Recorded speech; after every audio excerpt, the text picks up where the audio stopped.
Miz Cracker is coming to Chicago, famously, of course, competed on RuPaul's Drag Race Season 10 and Season 5 of All Stars. Now Cracker is headlining Big Gay Cabaret during Mother's Day weekend. Thank you so much for your time today. I'm very excited to talk with you, and I didn't even realize it was Mother's Day weekend. Hello, you know who loves Miss Cracker? Mothers and daughters. So I'm excited to do that. Yeah, either go, bring your mom, because a lot of people, what I've realized, connect through RuPaul's Drag Race. That they watch it with their parents, their family, especially some of the younger audience members. Is that's kind of like a gateway where they can communicate together, which I think is so beautiful, and this is a perfect way for them to celebrate that holiday together. Yes, drag has been bringing people together across all boundaries for a long time, and it's wonderful for Drag Race that they're able to dip into that as well. I want to talk a little bit about the show, but first I have to ask you because I screamed when I was scrolling through Instagram and I saw you on stage with Madonna. Oh, I know. It was really incredible. I got to perform with Madonna 2 nights in a row. The first night I was so overwhelmed that I had no idea what was going on. Second night I just like relaxed and had fun. And I got a hug from Madonna, which, how many people get to have a hug from Madonna? Is Madonna your like number one? Like, is she like your queen? Like for me, I was like screaming, and I love seeing all the different people that were coming up on stage. Um, but is that like what was that like a bucket list moment for you? I mean, what was it like as far as like picking out what you're going to wear, the moves you were going to Well, do? well, I was very lucky. Madonna actually picked out what I wore, which is great because it means that Madonna looked at my Instagram, which how many people get to say that? That was very fun. But yeah, of course, I mean, like, I don't know what queer man would give up a chance to be on stage with Madonna. Like, do you know what I mean? Like, it's every queer man's bucket list moment. Felt so lucky. And also to be in front of 17,000 people. She has a slightly bigger audience than me. Let's talk a little bit about the show that you're bringing to Chicago. It's a brand new one that you're debuting, or you're going to bring to our city.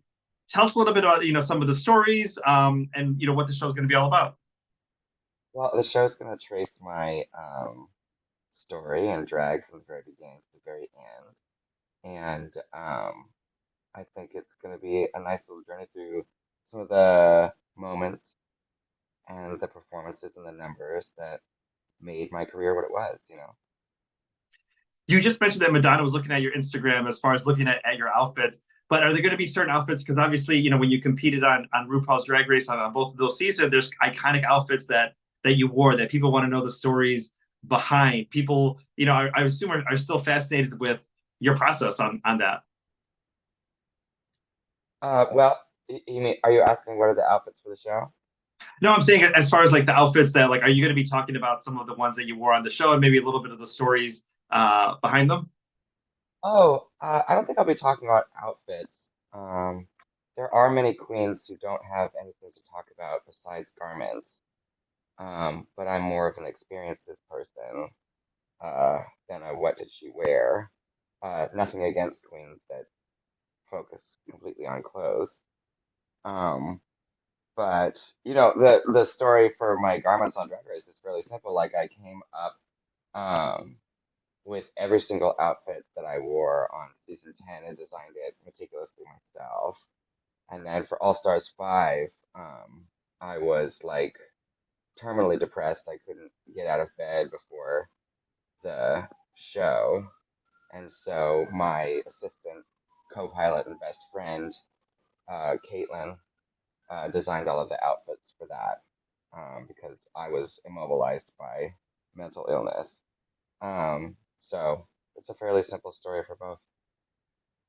As far as sharing things like that, I mean, there's so many ups and downs that we don't get to see in the show. We might, only see you on social media, or if you have a performance, with other performers in town. I mean, tell me what the beauty is on doing a cabaret show where you kind of get to share all these moments that people get to see on screen and maybe moments that they didn't. I mean, I don't like performing for the camera, for television, for film. It has no appeal for me.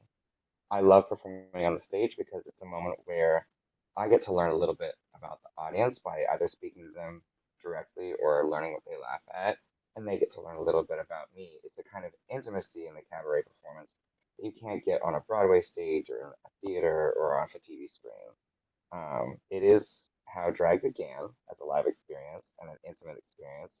And as that dies away, I think drag will die away. But I'm glad to be part of this moment, where we can still do a cabaret experience for drag, right? Oh, 100%. Yeah, it's one of those things because I've seen a couple of the shows through the Big Gay Cabaret leading up to yours, and you really get a sense because sometimes people are part of an ensemble, or you might see them in one aspect, and you really get to learn what drives them, their motivation, their ups and downs, and you really connect with them. Like you said, when you go out to see these performers versus just watching something, on television, and I just love that experience, and I hope people get a chance to get to see, what you bring when you're bringing the show here to Chicago. Oh, right. Yeah. I mean, you get to learn so much about a person in an environment where uh, they're in control and they get to share with you what they want to share with you and they feel safe. And I think um, it's a really wonderful environment to share about your life and your work. Um, I don't talk about the television show much because everything that you need to know, you can know by watching the show. I tend to talk about my life, you know, and things that people might not know or remember. Um, so yeah, it's like a great place to just, I don't know, be my own editor instead of having a LA producer be my editor, if that makes sense.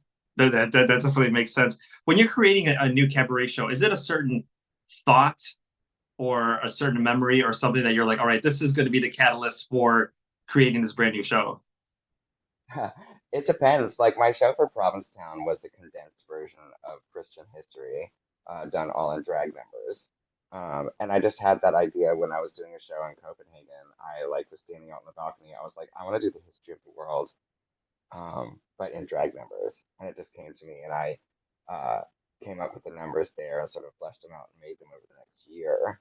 Um, Sometimes it happens like a year in advance. Sometimes I'm on the plane with my iPhone out, writing in my notes app like 3 hours before the show, deciding what I'm going to do. And I think I've had both kinds of shows fail and both kinds of shows succeed. Like I did a show in London that was sold out. It was so much fun. Honestly, I didn't even know what numbers I was going to do or what I was going to talk about until 2 hours before, and it was wonderful. It was a really good show. And I've had shows that I've planned out meticulously over a year that I took up to the stage with love and care and costumes and special effects, and it was like not great. So it depends on the show, you know. Oh, exactly. You're just taking me back to like school time where sometimes you have like 3 months to work on an assignment and you work on it a little bit all the time. And then sometimes you got to crank it out one night and it's like, bam, this is my best work I've ever done. Weird, right? Yeah, yeah. I mean, that's the creative spirit. That's the one of the mysteries of being human is the creative spirit. Like, um, how it works. Like, what is it? Where does our creative gift come from? And thinking about that and the fact that we don't understand it, it's really beautiful. Let's talk a little bit about the other queens that are here in Chicago, or maybe friends that you might have, especially, over the years, your trips here that you've been able to take, what our city means to you. Oh, I love Chicago. Chicago is one of my top four. Um, Love it so much. I have a lot of friends there. Uh, Particularly, she won't be there while I'm there this time, but my closest friend, hands down, is the Vixen. And as everyone knows, she's from Chicago. We talk all day, every day. And I think she would be the number one person that I would be seeing if she was there at the same time as me. Um, but yeah, there is a very particular drag culture in Chicago. And what I'll say about it is that don't cross them. Yeah, don't cross Chicago Queens. And we'll leave it at that. Miz Cracker, thank you so much for your time today. Coming to the Big Gay Cabaret at Venus Cabaret in at the Mercury Theater. Go ahead and get those tickets May 10th through the 12th. It's Mother's Day weekend. Bring your mama. Go with your friends. Definitely go check out Yeah. Miz Cracker and all this and this wonderful show. Thank you so much for your time today. Thank you.